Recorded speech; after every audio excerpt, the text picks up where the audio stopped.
Lan sen kim oluyorsun da benim oğluma sünnet düğünü yapıyorsun? Alihan hemen terk et burayı. Baba. Baba gel Ozan'ı içeri götüreyim gel. Orada dur Deniz.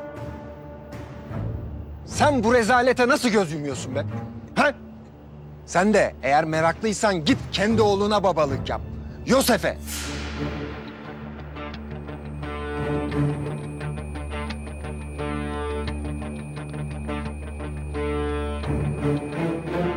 Benim oğlumdan uzak dur. Alihan yeter. Bence de yeter. Hemen benimle geliyorsunuz.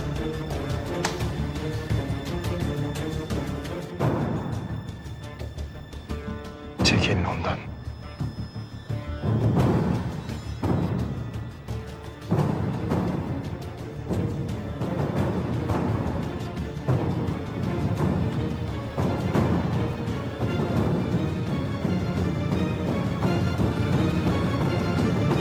Lan sen kimsin?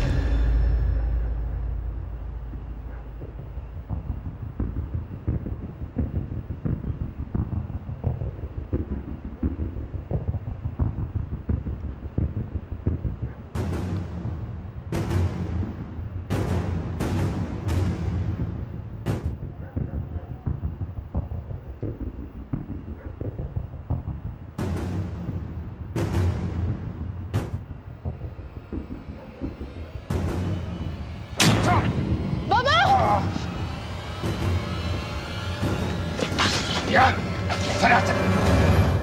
Lan senin var ya! Abi gele gel Alihan. Sen kimsin lan? Abi dur abi. Tamam Alihan. Sen uyuma oğlum. Lan yeter artık Alihan. Gele gel. Dur, geberteceğim seni. Sen göreceksin gününü. Ya bırak! Alihan. Geberteceğim lan, sen bittin lan sen. Yeter. Yeter.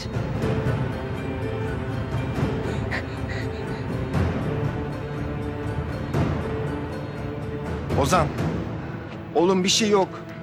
Bir şey yok Ozan'ım. Korkma. Abi hadi gidelim buradan. Hadi abi. Tamam koçum.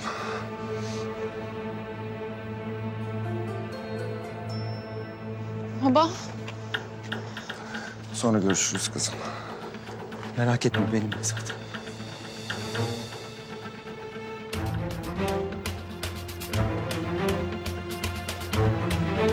Yaptıkları